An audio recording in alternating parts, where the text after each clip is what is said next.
Nicole, what are the chances that I was pointing in the wrong direction? Probably. I look kind of like it was in my direction. I don't know. Right? Hard to tell. I doubt it.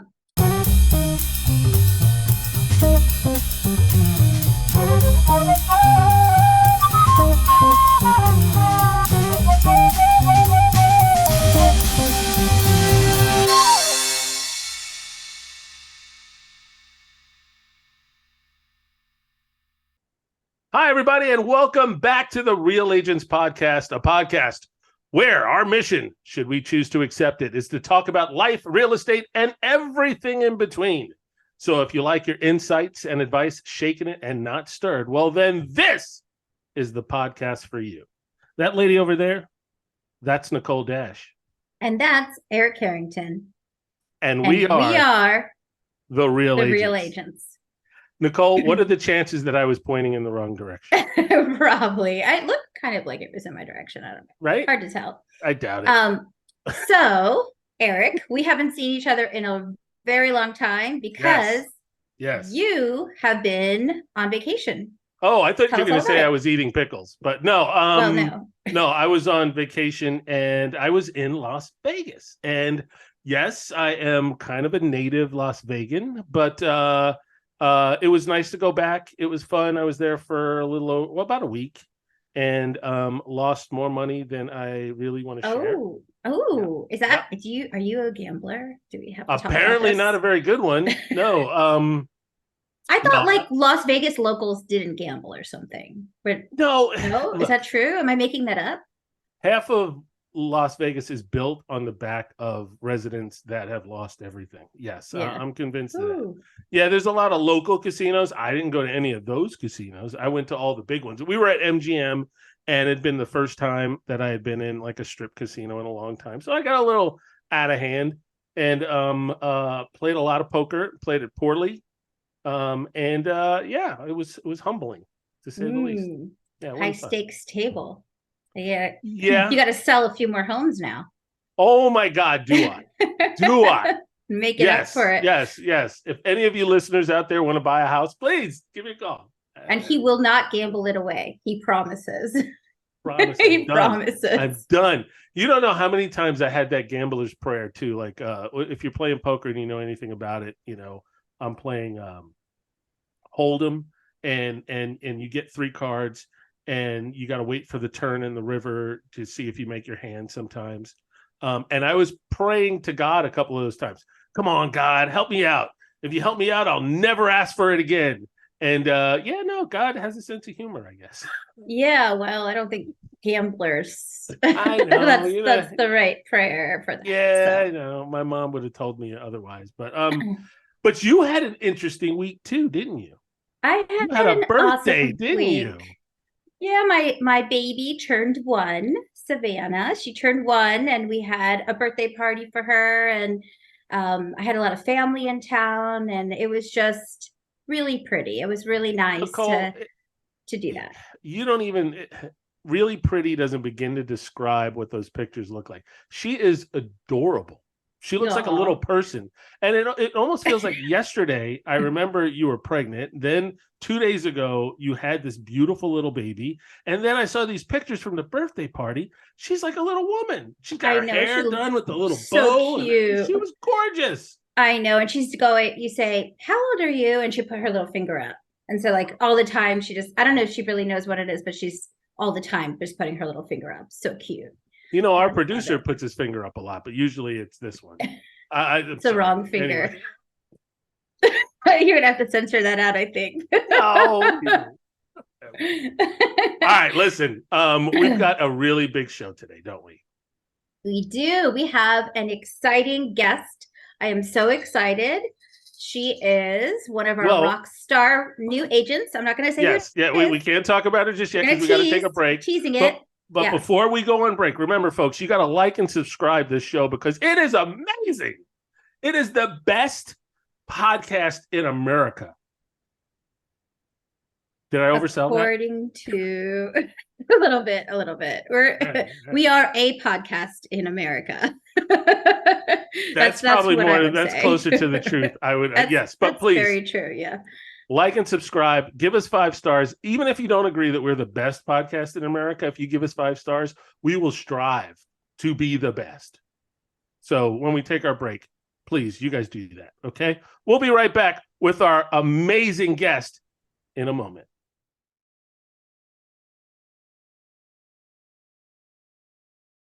And we are back. And Nicole, who's going to be with us now? Oh, I am so excited to introduce our guest for today. She is a rock star agent, started with us. She's starting her 2nd year with us, and she has been setting the bar like none other on this team. She makes other people nervous. How good she is. Yes. And I am so excited to hear from her today so she can school us a little bit on the new versus old, which is our topic for today in real estate. And so welcome, Dayana Ortiz, to the show. Thank you. Hello. Hello. Hi. Thank you for having me. Of course. It was very funny what you said that I make people nervous. I don't. Yes, well, at least they don't show it to me. Well, you're like not in a way that, you make people nervous because you're unlikable. You're so likable. But I think that's the problem, is that you do this, you make it look easy. And so I think agents that both new and have been around for a while look at you and they're like, wow, like she is a go-getter. Like she is doing it. So you bring it up, you bring the bar up for everybody. Yeah, I can tell you that it didn't take very long to see that you knew exactly what you were doing from the start. Yeah, as the experienced agents, we sometimes have to, help with the training process, and we provide like shadowing opportunities. And I think you and I went out maybe once or twice, and immediately it was evident. Yeah, I probably learned more from you than you learned from me during those sessions. No, you really just hit the ground running, and kudos to you. I mean, it's just obvious that you're going to be, in 10 years, you will have eclipsed anything that I've ever done. So, thank you for being a part of our team. So please, and enough about, how impressed I was with you. Tell us, how did you get started in real estate? When did you start? Why real estate? And why not being, the queen of the world, which you could obviously. Well, I was always interested in real estate. I got to this country 7 years ago. I came here from Colombia. Sorry, I'm from Colombia. Nice. So I got here 7 years ago with 0 English, right? Wow. Not knowing anything about the world. I was just interested in getting to know the culture, right? The American culture, save up some money to invest in real estate in Colombia. Wow. That was my goal. Okay. So 2 years went by. I had saved 0. And then I was like, okay, let me just stay and try some new things. So I study, and then I finally had the opportunity to join your team, or our team.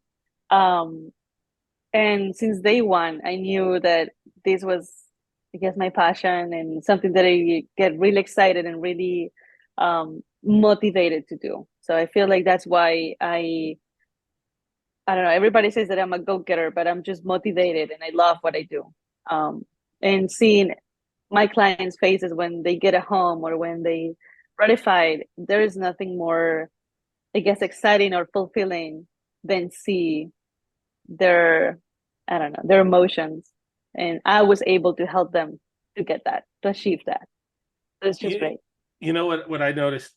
First thing about what you said you came here 7 years ago to save up to buy a house in Colombia. So you started saving when you were 9? Is that what you said? I wish.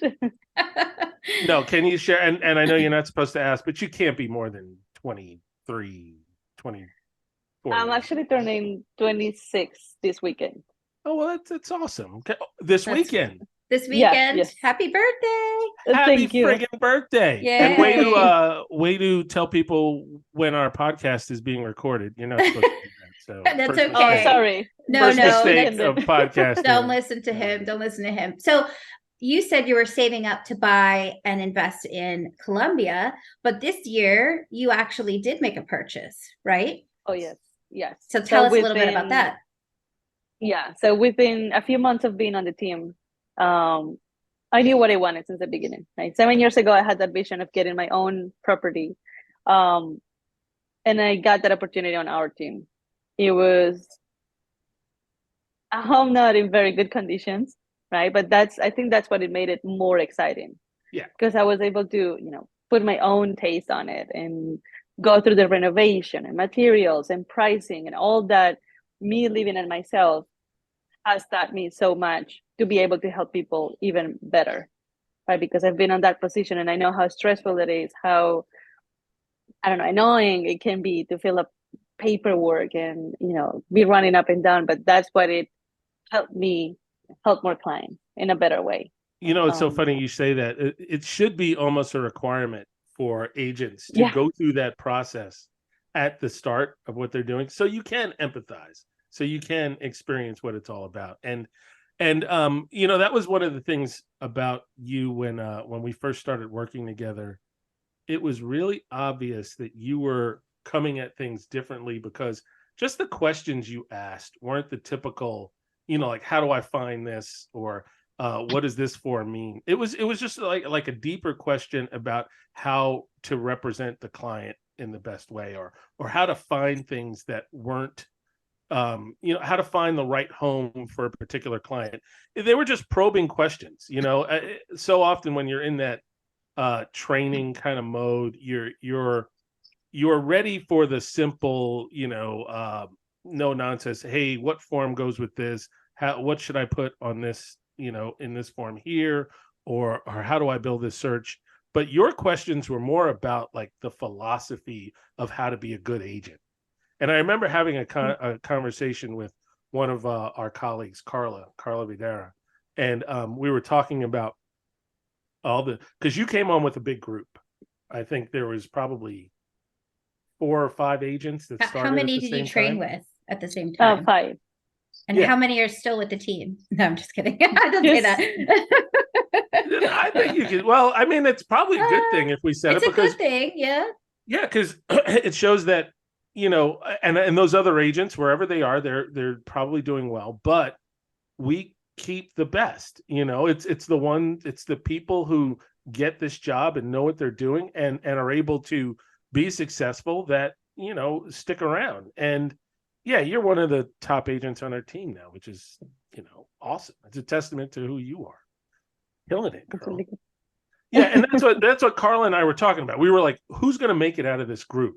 And you were the first name. You were like unanimous. Oh yeah, Diana's got this. She's already figured it all out. And in this year and a year and a month, a year and 2 months now, and a month. You're like crushing it. You're doing things that, I mean, it's mind-boggling. Good job. Well, and I know that you've been doing a lot of out-of-the-box things. Tell us a little bit about the seminars that you helped organize. That was your idea, right? I'm pretty sure it was your idea. With Carla. With Carla. So tell us a little bit about that. So we're both Spanish speakers. And we know that the Spanish speaking community is very big, and they need a lot of help. They need a lot of information, because a lot of us just get information from our family members, from my cousin, from my grandmother, and they stick to that information, which is wrong, right? Maybe in the past it worked, but now things have changed so much that it doesn't work like that. So Carla called me one day and she's like, hey, I've been thinking about something. I don't know what your thoughts are. And I was like, let's do it. It sounded very exciting, something new, something that it was going to be exciting for the Spanish community. And when we did it, we succeed a lot. We haven't done the last one, but the few that we had a lot of people came by, a lot of people that had zero information, and they went home knowing what to do or knowing how to prepare to be able to purchase a home. Yeah. So it was great. That's such a gift to the community to be able to say like, hey, I get it. I know culturally, like, you may not be so trusting of certain information unless you hear it through the friend of a friend, right? So let me give it to you straight. Let me give you the right information. Let me help you. There are ways to get there. So I love that. I love that you're reaching out and just embracing that and using your expertise to help as many people as possible. And I know as a listing agent, when I have homes coming up and we pitch to the buyer agents like we do on the team, and you're one of the first ones who's always like, hey, can I get in there? Can I get my clients in there? And so, there's a few of you on the team that I know. I can almost like hear your voice. I'm like looking for your text as soon as but I think but that's an example, because kind of bringing it back to our main topic today, which is the new versus old way. When we were training, when we were learning this profession, I don't think we were doing it like that before. Like, it wasn't until this crop, and it also could be because of the market, right? The market shift as well. But talk to me a little bit about that, about your philosophy on, trying to get clients in pre-market, all the ways you're trying to be aggressive for your clients that maybe is schooling us older people, older agents, not people, older. I don't know if I'm doing anything different. I hope I am, but I try to make a good connection with the other agent. So whenever I'm working on a transaction, I make sure I do perfect job. I write a perfect offer, clean offer. I always try to put it on, what does the seller need? Would your seller be comfortable closing early, later? Everything, even though I'm representing a buyer, I want to make sure that I'm taking care of the seller in a way to make sure they take care of us, right? And to make sure that we get the offer because we're thinking about the seller as well. So a few of those connections have got me a few off-market opportunities, besides the ones that we have on the team. So the team has brought me a few sales off-market, but connections with other agents, got me a few other opportunities that even if my clients didn't like it, we got to see it before everybody else saw it. Or they were like, hey, I know you saw the house yesterday. I'm thinking about putting it on the market soon. Do you want to write an offer? I will wait for you guys. Like putting that on the listing agent's mind, to me was like, wow, they're waiting for us, even though it's unfortunate that my client don't want to go through that house or whatever. At least we got the opportunity, the first place to do it. Yeah, I think that's I don't know that that's an old school, new school thing. I've been doing that for a while too. Yeah. I think it's incredibly important to foster those relationships with the listing agents really early, because it does. And I think listing agents understand that not every time are you going to knock it out the park. Not every time you show the house, the person's going to want to buy it, but they know to come to you because you're for real. You're not a fly-by-night agent that's just blowing smoke. In the opportunities that you have had to work with agents, it really is important to try to think of everyone involved. You're not just laser focused on what you need to do to make you happy or to make your client happy. It's what you need to do to make everyone in the transaction, happy and feel like everybody got to eat at the table. That's so important. And that the fact that you learn this at this stage of your career is going to do wonders for you. It's going to, kill it. My question though, what is the biggest surprise? And what I mean by that is, I thought that the biggest thing that I noticed when I started was everybody was so focused on farm, that our office was in Fairfax. And if you were looking in Springfield, or if you were looking in more Centerville and Chantilly, it's like, how dare you go that far? Or Woodbridge, what are you thinking going all the way out to Woodbridge? And that was my biggest surprise. Why wouldn't I go to Woodbridge? Or why wouldn't I go to Chantilly? Why wouldn't I go to Stafford? Let's do it. And I know there's these things, at a farm, at a mine, that kind of thing. And, you don't want to go too far because they won't think of you later. But I didn't agree with that at all. And I just thought it's all about the client and what the client wants. And if it means that I got to drive for a half an hour, I would do it. So that was my biggest surprise. What's been your biggest surprise in this first year? Probably the off markets. I never thought that was possible. Besides the connections I made with the agent, you know that there are some clients that are like, I want to live in the 22042 zip code, nothing else. So I'll take that and go door knocking, go leave letters or whatever it took to get that community involved and to get a response from it. I was like, really? Do you guys look at letters? So I think that's been my biggest surprise, that if you do focus on getting something, you'll get it done. Like, not all the time, right? Not all the time that you do door knocking, or because there is a lot of people that are rude or they don't like to be disturbed, but the success rate, it's great. Really? How many clients have you gotten from door knocking? One. You've gotten a client from door knocking? No, and made a purchase, or you made a sale from door knocking? Purchased. Yeah, got a home but from door knocking. That's great. To me, that's a great success. That's one more than I've ever done. So yeah, way to go. That's amazing. That's like, you know, we used to always joke. I think Carla was big in that too at one point. Like, if she had a client that wanted a specific school district, she would be very aggressive. And so I love to hear that you're doing that, and that you're like just going above and beyond for your clients in that way. And that's amazing. I'm trying to think a little bit, because we were talking about like new versus old. I'm not really sure. Like, I started a little over 6 years ago, and Eric, you started 10 years ago. And we were joking before we recorded about like the training process and what we did. And I'll tell you, on my very first day, so Jamie, who's one of the listing agents, was my trainer.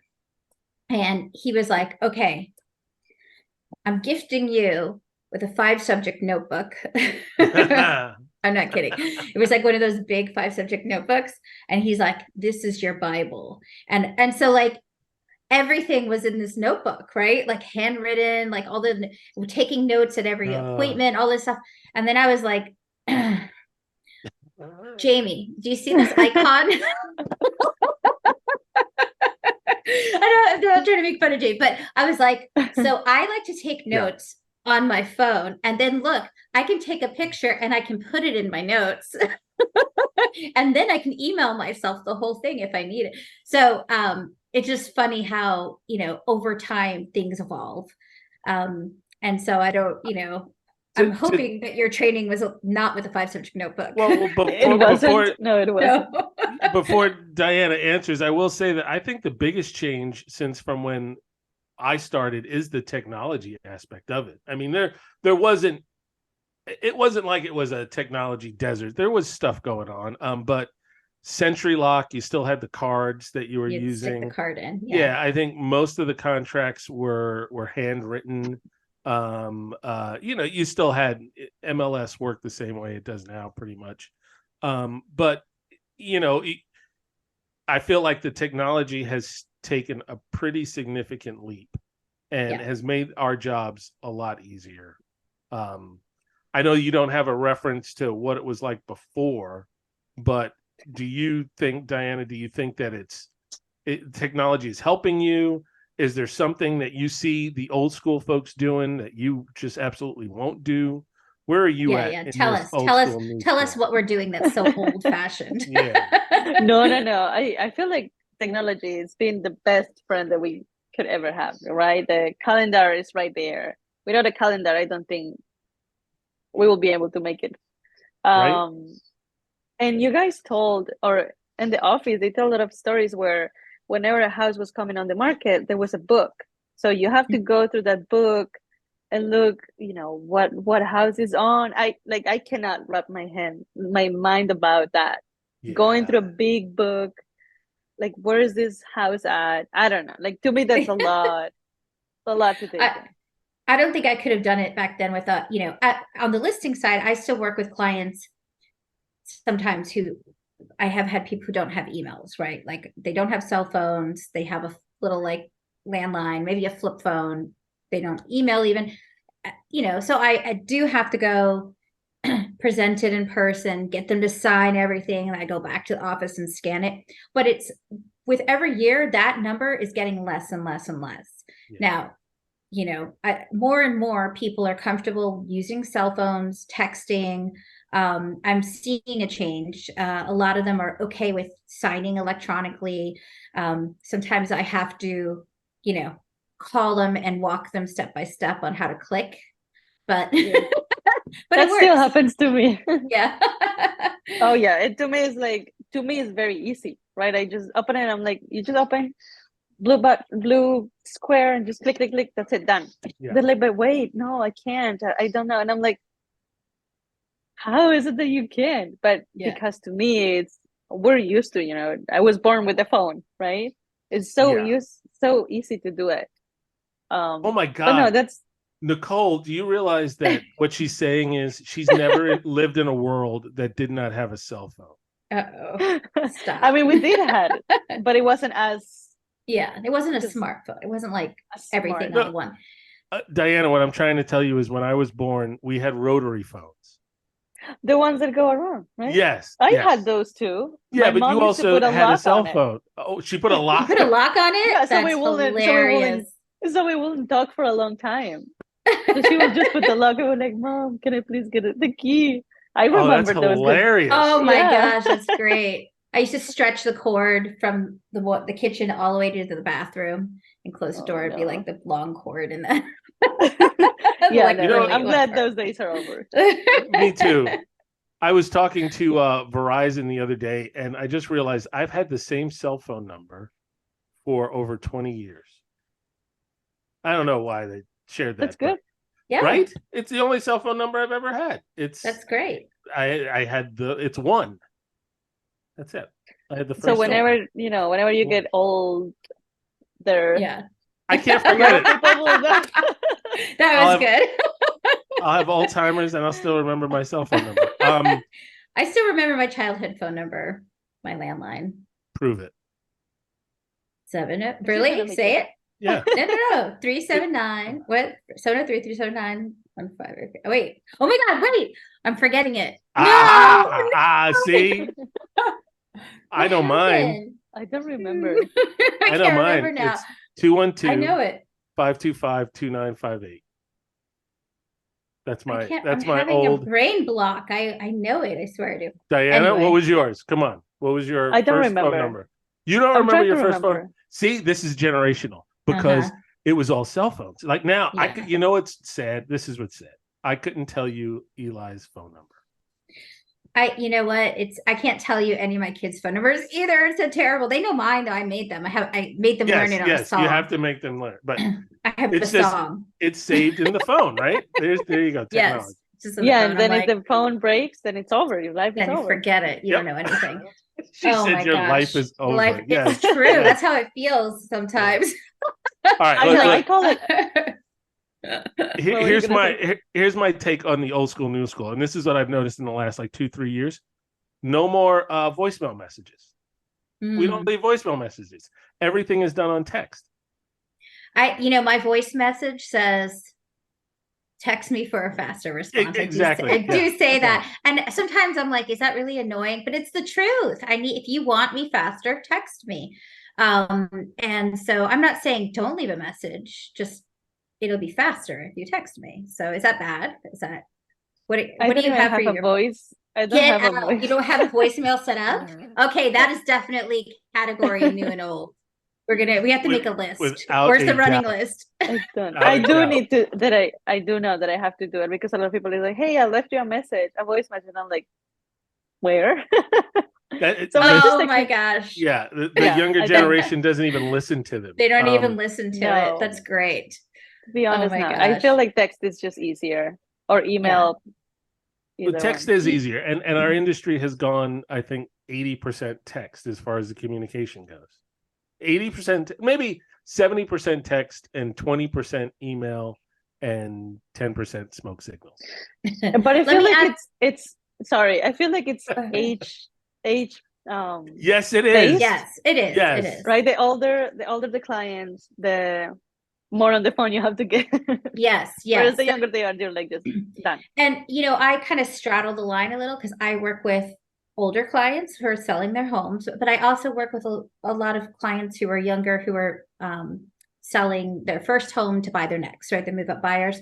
And for the most part, it is very divided, but every once in a while, they'll trick you. Like, I'll have a younger person who's like, why isn't she calling me enough? And I'm like, wait, I thought we established a texting relationship here. I didn't think we had to call every day. I thought texting every day counted. But anyway, No, you never know. You never know. So, all right, let me ask you this. Social media. How does social media play a part in your real estate life? Does it?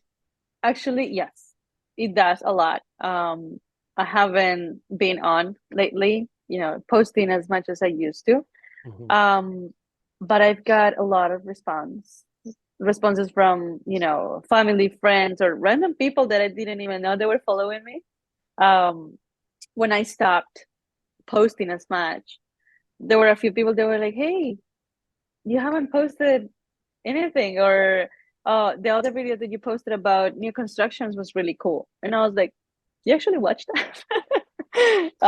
So people do watch. People do spend time looking at something that is informational, that will show them how to do things, or just something very short that will make a difference, I guess, on whatever they've been looking for a while. They do look at that. Wait till this comes out. You're gonna blow up. Yeah. We'll see. We'll see. You got to share it on your platforms. Holy smokes! So what is it? Instagram? Like, what platforms are you on mostly? Instagram, and it's linked to my Facebook. So even people from Colombia are like, oh my gosh, those homes look awesome. We didn't know that a loan was for 30 years. We didn't know that, it's the differences are huge, and they will know if I hadn't posted that, right? So it's just cool to get people informed, even though for us it's just something that we do every day. For them, it's something very cool that they don't know about, and that will also, I feel like it will help to get them to a transaction. So if you inform them, if you provide good information and value, they will come back. That's the goal. I watched a few of your things with Carla. She's a fantastic number 2 or number 1, whatever you want to do it. She's awesome on camera. Number 1.1. There it is. There it is. Carla and I used to do some fun stuff years ago, and she fired me, as well she should have. I wonder why. Yeah, well, do you blame her? But no, your social media is fantastic, and that's really what I noticed from the get-go. Is you just really hit the ground running and just making smart decisions and asking right questions and just being consistent. And at the early part of your career, consistency is what's going to get you deeper into this business. It's the people who won't stick to one thing and try a bunch of different things. Those are the ones that they flounder when things get tough, as it's gotten for a lot of us this year. But because you're consistent, because you do the things that you're supposed to do, it's going to be hard for you to not be successful, because you're doing all the things you need to do to maintain success. So kudos to you. You're just you're going to be great. And do me a favor, in like 10, 15 years, when you have your own company, just think of me and Nicole. There'll be a spot for us. I know that you're gonna have the same phone number, so I'm gonna call you. You'll know the number. That's right. Keep it simple. He can remember his own number at that time. We'll see. Oh yeah, no. I'm gonna have to get it tattooed on my wrist or something. I was gonna say that it's so interesting when you mentioned that it's been a tough year for the older agents, the ones that have been around for a while. To me, it was a great year. Yes. For me, it was awesome, right? I didn't know it was gonna be this good. But once I was in, I was like, we're good, right? And everybody was Yeah. like, no, this is a rough year, but to me was a good year. That's great. That's a So- perspective, right? Your mindset is Yeah. totally different than ours. We're comparing it to past, and you're in your first year. So just finished your first year. So for you, like, you just set the bar for yourself, and it's only up from there. Because if this is what you did in a down year, quote unquote, imagine. It's exciting, actually. Well, and it's almost like you came in at a really weird part of the industry. I know when I started in 2013, all the agents were telling me how, it's kind of tough, and yeah, it's a little bit slow here and there. And it was really slow though, and it was just, the industry was just kind of coming back. You look at some of the folks on our team that we've even talked to, like Isaac, or who else? Michael George, guys like that who came on when the industry went nuts. So all they knew was nuts. All they knew was 15, 20 offers on every house. Just writing $50,000 over the asking price. And you came on when all of that was kind of ending. So you have this different perspective of, all right, it was hard from the start. So and it wasn't hard for you. It just was, you know what I mean? It's like, Yeah, you don't, that was her reality. yeah. Yep. Yeah. It's like the frog in the boiling pot doesn't know the water's boiling. Is that even an analogy? I don't know. I don't think so. Scary. I don't think It's so. scary. I'm Okay, not well, sure. but you know what I'm trying to say. You're saying that I'm Yes. the frog boiling there? Yeah, she's slowly boiling. Sure. Is that what she's doing? Or No. she could be the pot. Ooh, I don't know. Oh, okay. It depends. Hey, see? Perspective, right? Yeah. No, but yeah. really, yeah, you don't have that disillusion of it's not going to be this bonkers crazy market. You came on a market that was kind of on a downturn. So now when it starts to get normal again, you're just going to be that much more successful. Think about it that way. When it does get easier again, oh my God, you're going to kill it. You're going to have so much money, you're going to want to donate some to me. So speaking of that, do you have I know you said when you started, the idea was to invest money back in Colombia, and then you got started and you bought your first house here. What are your plans? Do you have it kind of mapped out, or you're just oh yeah, winging? Oh yeah, I know Oh, you do. yeah. I do. You're a planner. You got this. Can you share some of your plans and ideas? Sure, yeah. I've been working for a few months now into getting my second property. I've been trying to do it off market as well. So me and my husband are on board, writing letters all the time and just send it. I have not, have any success yet. But it's on our plan. I'm trying to get as many rental properties as I can, because I do want to have that on the side, right? I want to be successful on my profession, but I also want to be successful on my personal side, and I do want to have my own personal portfolio where I can rely on, right? If things go hard in the industry, at least I'll have a cushion there. So my goal is to hopefully soon get my second property. Wouldn't you, Eric, Awesome. at 26? It's ridiculous. I mean, just think about where we were at 26. Oh my God. I mean, you have such a great perspective, and I'm so happy you're sharing that with your clients and your family and your friends, because that is how you build wealth and how you're successful, by just making your goals, going after it, and leveraging all this knowledge you're gaining. So good for you. And just to put it in perspective, at 26, my greatest accomplishment was getting 25. Okay, 25. Okay, all right. 5 more days. 25. Well, see, now you even made it worse. Okay, so let me 25. All right. So my biggest accomplishment at 25 was I had just gotten a brand new Blockbuster card. And Does she even know what Blockbuster is? No, she has no clue what Blockbuster Video is. The Blockbusters, right? No? That's the Ghostbusters. I love it. God. That was How old am I? You're so old. I knew she wouldn't know. So Blockbuster used to actually go and like rent VHS videos. Oh no, I was Yeah, far no, out. yeah, I'm it's a whole sorry. different world. Yeah. And I got It my own sounds card, zero. and I can rent my own videos at 25. Yes, I was living the life.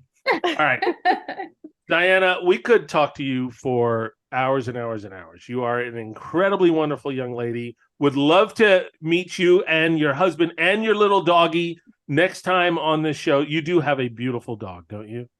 Is Thank he you, nearby? yeah. Can he come say hi? He is sunbathing. Waffle, come here. Oh, have you met her dog, Nicole? I've Let me see seen if he can. pictures. This dog is So gorgeous. cute.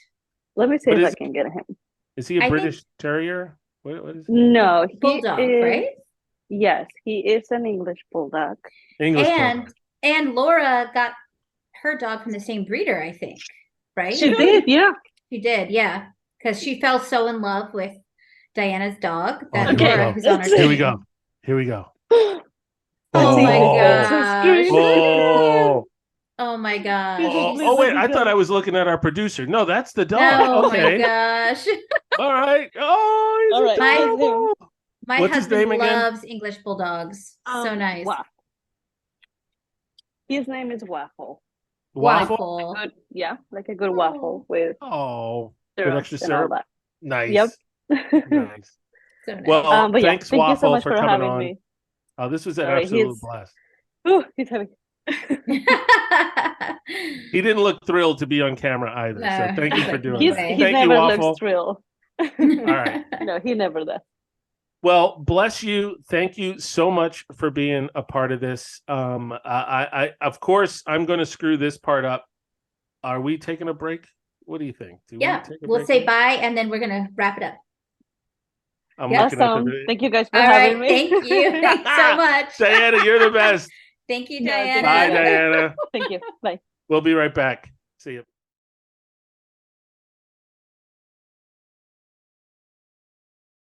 And we are back, and we have another beautiful guest with us. Yes, she was jealous. She wanted to be part of the episode. She's like, I'm one. How old are you? How old are you, Savannah? Are you? Yes. How old are you? She's Hi. You Hi. probably can't hear her. Hi. Oh, She's saying hi. She Hi. is so Oh, cute. she's gonna turn me off. The cuteness level of this episode is at an 11 on a Yes, we scale got. of 5. This is what we Yes. got to do. We got to have cute dogs, babies, amazing rock star agents who are making us look awful. Wasn't Diana this- just dynamic and amazing? She was great. She was so good. She Dynamic Diana. That's her name. dynamic Diana. Yeah, I like that. it, That's right? a good one. Yeah, that's what we Alright. should title this episode. All right. Well, then, if you want to see more of that awesome, dynamic, wonderful agents and beautiful babies and gorgeous dogs, come back next week for more fun, more real agents of fun, Real agents of change and real and agents. real agents of real real estate. estate. We'll see you next week. Yay. Bye, Savannah. Say bye. Can you say bye-bye? Bye. Bye-bye. I'm going to put my baby on camera. Bye. Bye. There she goes. Bye. Oh, she did it. See, we did got a it. smile too. Yay. We'll see you, precious. Yeah. Here, wait, one finger. Go ahead. There you go. One. See you guys. One. Bye.